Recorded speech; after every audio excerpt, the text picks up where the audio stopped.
Hello friends, welcome to day trader Telugu.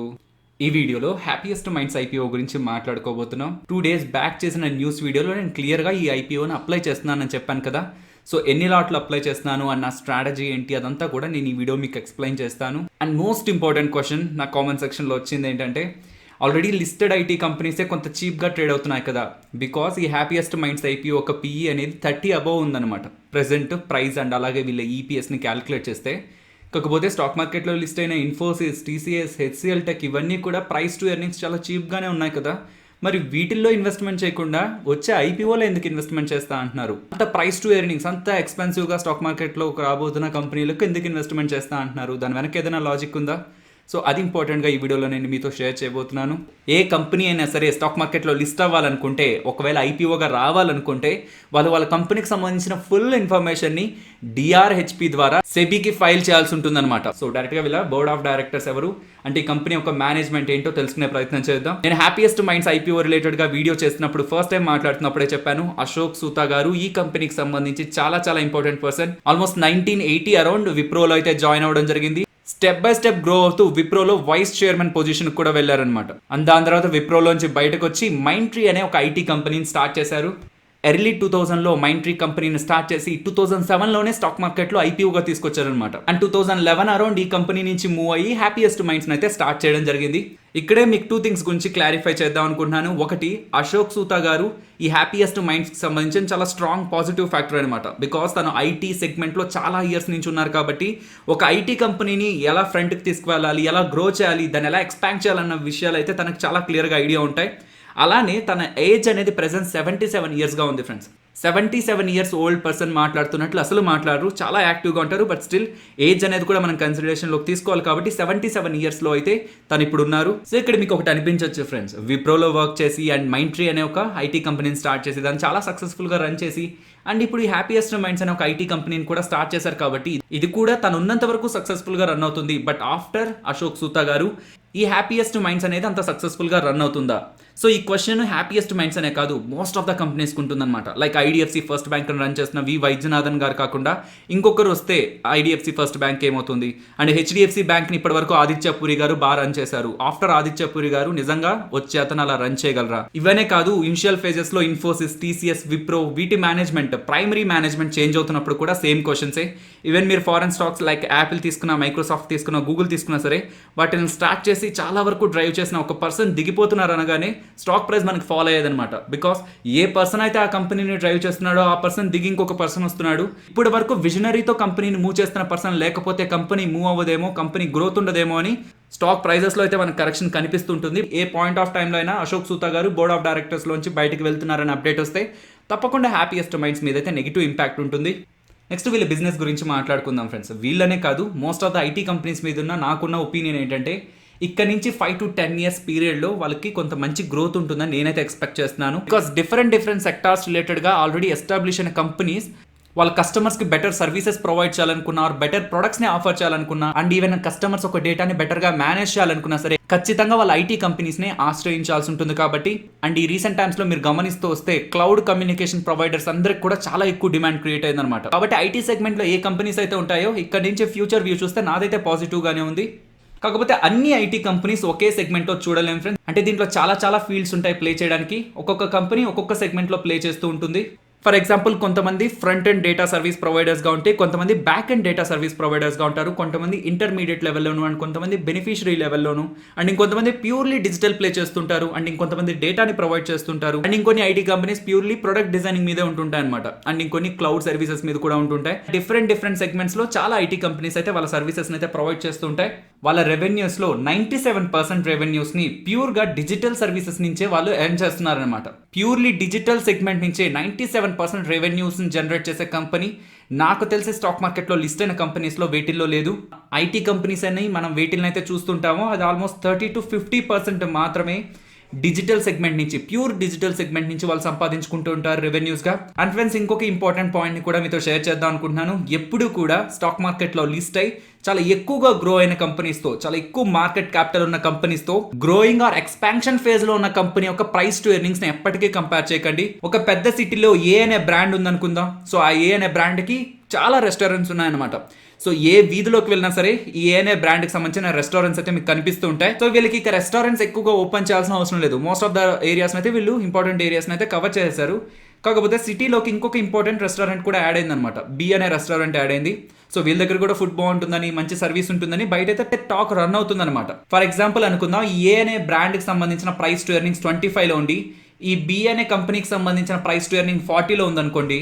So దాని meaning B అనేది ఎక్స్పెన్సివ్గా ఉంది, ఏ అనేది చీప్గా ట్రేడ్ అవుతుందని కాదు. ఏకి ఇక్కడ నుంచి గ్రో అవ్వడానికి, అంటే ఎక్కువ రెస్టారెంట్స్ని ఎస్టాబ్లిష్ చేసి ఇంకా ఎక్కువ రెవెన్యూని జనరేట్ చేయడానికి స్కోప్ అనేది తక్కువగా ఉంది. బట్ బి అనేది ప్రెజెంట్ ఎర్న్ చేస్తున్న దానికంటే కూడా ప్రెజెంట్ ఎంత డబ్బులు సంపాదించుకుంటుంటారో, ఎర్నింగ్ పర్ షేర్ ఎంతైతే ఉంటుందో దాన్ని ప్రెజెంట్ ఉన్న దానికంటే కూడా ఫ్యూచర్లో ఎక్కువగా చేయడానికి, అంటే వాళ్ళ ఎర్నింగ్ కెపాసిటీని పెంచుకోవడానికి బీకి స్కోప్ ఉంది. కాబట్టి ఈ బి యొక్క ప్రైస్ టు ఎర్నింగ్స్ ఎక్కువగా ఉంటాయి friends. Apart from price to earnings, మనకు స్టాక్ మార్కెట్లో లిస్ట్ అయిన కంపెనీస్లో ప్యూర్ డిజిటల్ ప్లే, అంటే ప్యూర్ డిజిటల్ సెగ్మెంట్ నుంచి రెవెన్యూస్ని ఆల్మోస్ట్ 90% అబోవ్ రెవెన్యూస్ని సంపాదిస్తున్న కంపెనీస్ ఏవి కూడా లేవు. కాబట్టి మనం ఐటీ సెగ్మెంట్లో ఉన్న ఇతర ప్లేయర్స్ యొక్క ప్రైస్ టు ఎర్నింగ్స్తో కూడా ఈ కంపెనీని అయితే కంపేర్ చేయకూడదు. అండ్ వీళ్ళు ఏ సెగ్మెంట్స్ నుంచి డబ్బులు ఎక్కువగా సంపాదిస్తుంటారు, అసలు వీళ్ళ ప్రొడక్ట్స్ ఏంటని మీరు గమనిస్తే డిజిటల్ బిజినెస్ సొల్యూషన్స్ డిబిఎస్ అని ఒక సెగ్మెంట్ ఉంది, అలాగే ప్రొడక్ట్ ఇంజనీరింగ్ సర్వీసెస్ అని ఇంకొక సెగ్మెంట్ ఉంది, and infrastructure management and security services అని ఇంకొక సెగ్మెంట్ ఉంది ఫ్రెండ్స్. మెయిన్లీ ఈ 3 ఏరియాస్ నుంచి వీళ్ళు డబ్బులు సంపాదిస్తుంటారు. అందులో వీళ్ళకి ఎక్కువగా డబ్బుల్ని జనరేట్ చేసే segment product engineering services segment అనమాట. ప్రొడక్ట్ ఇంజనీరింగ్ సర్వీసెస్ అంటే దీన్ని సింపుల్గా అర్థం చేసుకోండి ఫ్రెండ్స్. ఒక హార్డ్వేర్కి ఎప్పుడైతే ఒక మంచి సాఫ్ట్వేర్ యాడ్ అవుతుందో ఆ ప్రొడక్ట్ యొక్క క్వాలిటీ, ఆ ప్రొడక్ట్ యొక్క ఫంక్షనింగ్ అనేది టోటల్గా చేంజ్ అయిపోతుంది అనమాట. సేమ్ హార్డ్వేర్ రెండిట్లో యూజ్ చేసినా సరే వాటిలో ఉన్న సాఫ్ట్వేర్ అనేది ఆ హార్డ్వేర్ని ఆప్టిమైజ్ చేస్తుంది అనమాట. ఎప్పుడైతే ఒక హార్డ్వేర్కి పర్ఫెక్ట్ సాఫ్ట్వేర్ అనేది డెవలప్ చేయగలుగుతారో ఆ హార్డ్వేర్ని చాలా బెస్ట్గా మనం యూజ్ చేయొచ్చు. అలా ప్రొడక్ట్ డిజైనింగ్ సర్వీసెస్ ద్వారానే వీళ్ళు ఎక్కువగా డబ్బులు అయితే సంపాదిస్తున్నారు. And next digital business solutions అనమాట. అనుకుందాం మీకు ఒక ఆఫ్లైన్ బిజినెస్ ఉందనుకోండి, ఎస్టాబ్లిష్ అయిపోయింది, చాలా ఇయర్స్ నుంచి కూడా మీరు చాలా బాగా రన్ చేస్తున్నారు. కాకపోతే మీ బిజినెస్ని ఆన్లైన్లోకి తీసుకువెళ్ళాలనుకుంటున్నారు. అంటే మీ కస్టమర్స్తో ఇంటరాక్ట్ అవ్వడానికి కానీ, మీ కస్టమర్స్కి ఎలాంటి సర్వీసెస్ ఎలాంటి ప్రొడక్ట్స్ ప్రొవైడ్ చేయాలని వాళ్ళకి సంబంధించిన బేసిక్ డీటెయిల్స్ అన్ని అనాలిసిస్ చేసి వాళ్ళ ప్రొడక్ట్స్ని లిస్ట్ అవుట్ చేయడానికి కానీ, యాప్ డెవలప్మెంట్ ఆర్ యాప్ రిలేటెడ్గా సొల్యూషన్స్ ఇవన్నీ కూడా వీళ్ళు డిజిటల్ బిజినెస్ సొల్యూషన్స్ ద్వారా అయితే ప్రొవైడ్ చేస్తుంటారు. వీళ్ళ రెవెన్యూస్లో ఇంపార్టెంట్గా వీళ్ళు ప్రొడక్ట్ ఇంజనీరింగ్ సర్వీసెస్ ని సంపాదిస్తుంటే, సెకండ్ డిజిటల్ బిజినెస్ సొల్యూషన్స్ నుంచి సంపాదిస్తున్నారు. And third and final infrastructure management and security services అనమాట. రీసెంట్ టైమ్స్లో మీరు గమనిస్తే ఫేస్బుక్ కానీ, గూగుల్ కానీ ఆర్ ఇతర ఏ కంపెనీస్ అయితే యూజర్ డేటాని మేనేజ్ చేస్తుంటాయో వాటి రిలేటెడ్గా టైం టు టైం మనకి అప్డేట్స్ వస్తుంటాయి అనమాట. డేటా బ్రీచ్ అయింది, సో మోస్ట్ ఆఫ్ ద యూజర్స్కి సంబంధించిన డేటా హ్యాకర్స్ హ్యాక్ చేశారు, లేకపోతే డేటా అనేది ఒక దగ్గర నుంచి ఒక దగ్గరికి థెఫ్ట్ అయిందనేలాగా. సో ఆ డేటాకి సంబంధించి సెక్యూరిటీ సర్వీసెస్ అయితే వీళ్ళు ప్రొవైడ్ చేస్తుంటారు. సో డేటా ప్రైవసీ రిలేటెడ్గా, డేటా సెక్యూరిటీ రిలేటెడ్గా ఫ్యూచర్లో ఈ సెగ్మెంట్ కూడా మంచి గ్రోత్ అయితే ఉంది ఫ్రెండ్స్. బికాస్ ఈ రీసెంట్ టైమ్స్లో డేటా అనేది మొత్తం డిజిటల్ అవుతూ వస్తుంది కాబట్టి ఆ డేటాని ప్రొటెక్ట్ చేయడం అనేది కూడా చాలా చాలా ఇంపార్టెంట్ థింగ్ అయితే అవుతుంది. సో ఈ సర్వీసెస్ ఎవరైతే ప్రొవైడ్ చేస్తున్నారో ఐటీ కంపెనీస్కి కూడా ఫ్యూచర్లో తప్పకుండా గ్రోత్ అయితే ఉంటుంది. వీళ్ళు ఏ సెగ్మెంట్లోంచి రెవెన్యూస్ని సంపాదించుకుంటున్నారు అనేది అయితే మనం మాట్లాడుకున్నాం. కాకపోతే ఐటీ కంపెనీస్కి ఏ సెక్టార్ నుంచి క్లయింట్స్ ఉన్నారని తెలుసుకోవడం అనేది చాలా చాలా ఇంపార్టెంట్. బికాస్ అసలే ఈ రీసెంట్ టైమ్స్లో వైరస్ కారణంగా చాలా సెక్టార్స్ అయితే ఇంపాక్ట్ అయిపోయాయి కదా. అండ్ ఏ సెక్టార్స్ అయితే ఇప్పుడు ఎక్కువగా ఇంపాక్ట్ అయ్యాయో ఆ సెక్టార్స్ ఐటీ కంపెనీస్ దగ్గర నుంచి తీసుకునే సర్వీసెస్ కూడా తగ్గించేస్తాయి అనమాట. అది ఐటీ కంపెనీస్ కూడా నెగిటివ్గా ఉంటుంది. కాబట్టి ఈ వైరస్ కారణంగా ఇంపాక్ట్ అయిన సెక్టార్స్కి వీళ్ళు సర్వీస్ని ఎక్కువగా ప్రొవైడ్ చేస్తున్నారా, లేదంటే ఈ వైరస్ కారణంగా గ్రోత్ స్టార్ట్ అయిన సెక్టార్స్కి వీళ్ళు ఎక్కువగా సర్వీసెస్ ప్రొవైడ్ చేస్తున్నారా అని తెలుసుకోవడం కూడా చాలా చాలా ఇంపార్టెంట్. ఈ వైరస్ కారణంగా ఎక్కువగా ఇంపాక్ట్ అయిన సెగ్మెంట్ ఏదైనా ఉందంటే ట్రావెల్ అలాగే టూరిజం. సో అశోక్ సూతా గారు రీసెంట్ ఇంటర్వ్యూస్లో చెప్పింది ఏంటంటే వీళ్ళు ఏ క్లయింట్స్ దగ్గర నుంచి అయితే డబ్బులు సంపాదిస్తున్నారో ఆ క్లయింట్స్లో 76% క్లయింట్స్ ఈ వైరస్ కారణంగా చాలా చాలా తక్కువ ఇంపాక్ట్ అయ్యారని చెప్తున్నారు. కాకపోతే రెస్ట్ వీళ్ళు సర్వీస్ ప్రొవైడ్ చేస్తున్న ఆ క్లయింట్స్లో 24% ఈ వైరస్ కారణంగా ఇంపాక్ట్ అయ్యారని చెప్తున్నారు. కాకపోతే ఈ ఇంపాక్ట్ అనేది ఏప్రిల్ మే ఆ పాయింట్ ఆఫ్ టైంలో ఎక్కువగా ఉంది. బట్ దెన్ వాళ్ళల్లో కూడా కొంత రికవరీ కనిపిస్తుంది కాబట్టి మా సర్వీసెస్ కూడా ఎక్కువగా వాళ్ళు కన్జ్యూమ్ చేస్తున్నారు. వీళ్ళ పరంగా మేము ఇంపాక్ట్ అనే నెగిటివ్ అంతా కూడా ప్రీవియస్ రిజల్ట్స్ లోనే మేము పోస్ట్ చేసేసాం కాబట్టి ఫర్దర్ గా కూడా ఈ 24% లో కూడా మాకు గ్రోత్ ఉంటుందని మేము ఎక్స్పెక్ట్ చేస్తున్నామని అశోక్ సూతా గారు అయితే ఎక్స్ప్లెయిన్ చేయడం జరిగింది. నెక్స్ట్ ఈ కంపెనీ రిలేటెడ్ గా ఫండమెంటల్స్ అలాగే వాల్యుయేషన్స్ తెలుసుకునే ప్రయత్నం చేద్దాం ఫ్రెండ్స్.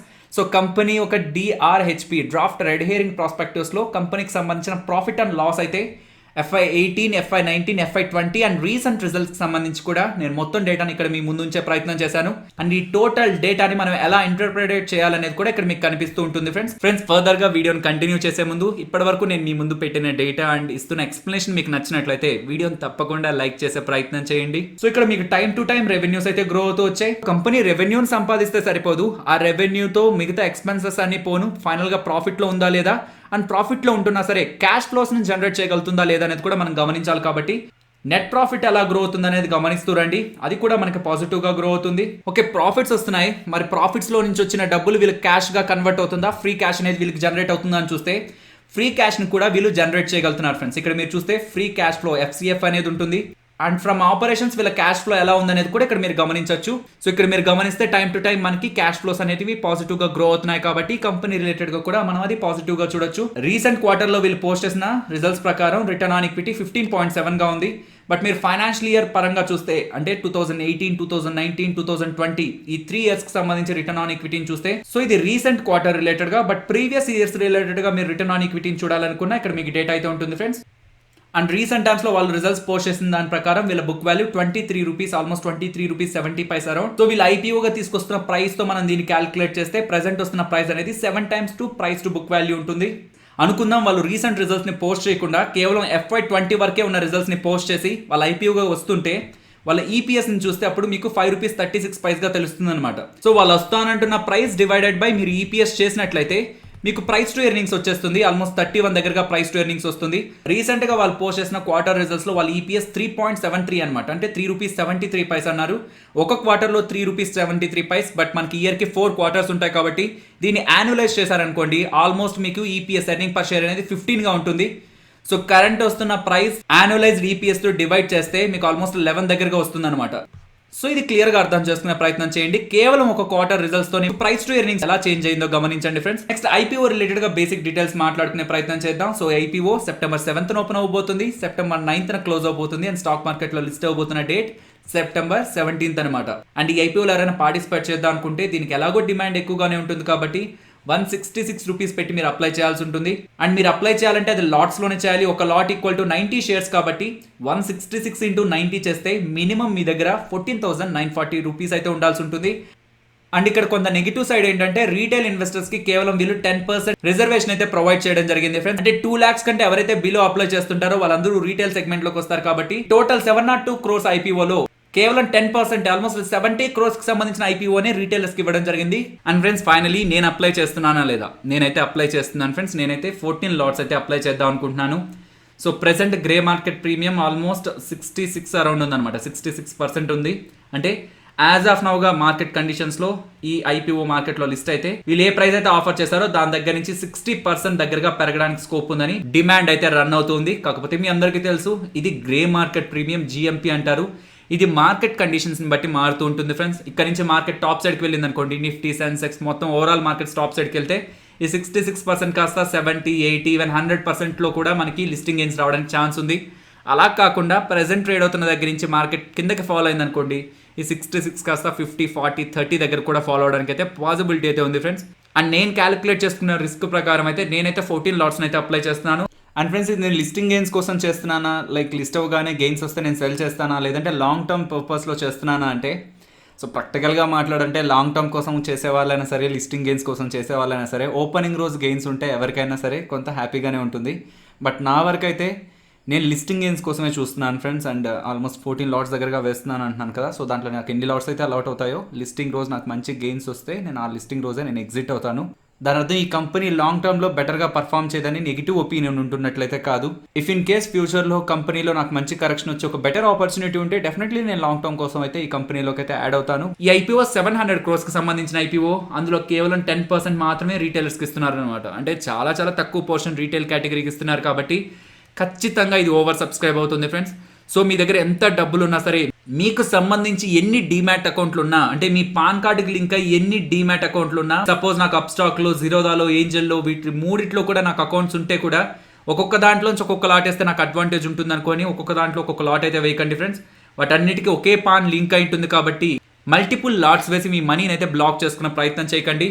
మరి నేను 14 లాట్స్ ఎలా వేస్తున్నాను, ప్రీవియస్ గా ఎవరైతే ఐపీఓస్ వీడియోస్ చూస్తుంటారో వాళ్ళకైతే ఐడియా ఉంటుంది. బట్ మీకు నేను సింపుల్ గా ఎక్స్ప్లెయిన్ చేసే ప్రయత్నం చేస్తాను. నాకు సంబంధించి నేను ఒక లాట్ మాత్రమే అప్లై చేస్తున్నాను.